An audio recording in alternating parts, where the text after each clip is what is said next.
What's good, YouTube? It's your man Rage King, aka first name Rage, last name is him. Back with another one. Yes, another upload to the channel. And before we get started, I ask if y'all please go down there and hit that like button, hit that sub button, hit that share button, hit that bell for notifications if you're new. Welcome to Rema Rage TV. This is how we do Rage and Rebels. Crown up. And if you're new to the crew, welcome to the Rage and Rebel Revolution. Now let's vibe, and y'all, I figure now with the rumors of Combat Pack 3 and the second story expansion for Mortal Kombat 1 being canceled, I figure now would be one of the better times to talk about this subject right here. Again, those are just rumors, but with NetherRealm Studios going completely silent and not giving anyone any updates or any words on what's going on with Combat Pack 3, which everybody anticipated, but we recently found out in the rumor that it could very well possibly be canceled. I figured now would be the best time to make this video. And the topic of conversation for this video is the return of the Dragon King Onaga. Now, I believe Onaga should return for a couple reasons. For one, it's been 20 years and he's missed countless games. You understand what I'm saying? The original ruler of Outworld, the original ruler of Outworld deserves his time in the limelight. You understand what I'm saying? And in this game in specific, Mortal Kombat 1, he's mentioned several times. He's mentioned several times by General Shao. He's mentioned several times by Melina, Reiko, and I believe Sindel also in the intros. You understand what I'm saying? And not to mention, it's been 20 years. It's been 20 years and I don't know how many games that we have a character that powerful, the original ruler of Outworld, and he hasn't made a return to the game yet. With all the references that they have in this game for him, a whole stage in this game dedicated for him, I believe now is just the time. Now is just the time. If not now, then definitely in the next game. And I know I'm going to take some heat from what I'm going to say with this next part right here. So just let y'all know. Me personally, I'm not saying that Havoc isn't a good character. I'm not saying that Havoc doesn't deserve his place in the limelight for Mortal Kombat. I just think that Havoc was not worthy of being the head bad guy, the main bad guy, the main villain of a story in Mortal Kombat 1. I completely think, and that's why I made the video that I made earlier this year, that I think that NetherRealm Studios botched the story mode of Mortal Kombat 1 not once but twice.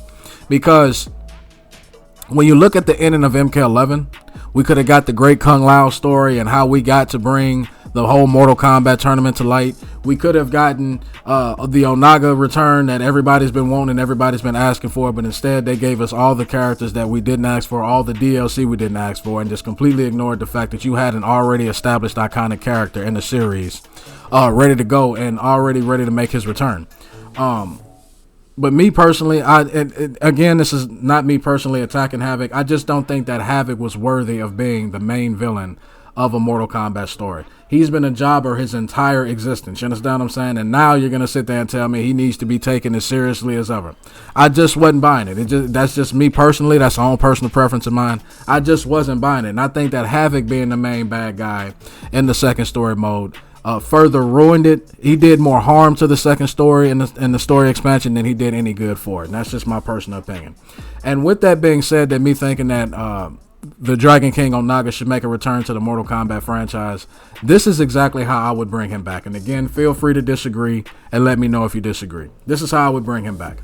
I would continue from the story arc of Mortal Kombat 11. I would do that. Bring in the Great Kung Lao, do the Great Kung Lao story. Give us an origin story on not only the characters or their ancestors, but bring in and do a story where we get the origins of the Mortal Kombat tournament and how it came to be. This is how I would do it. I would do it like this.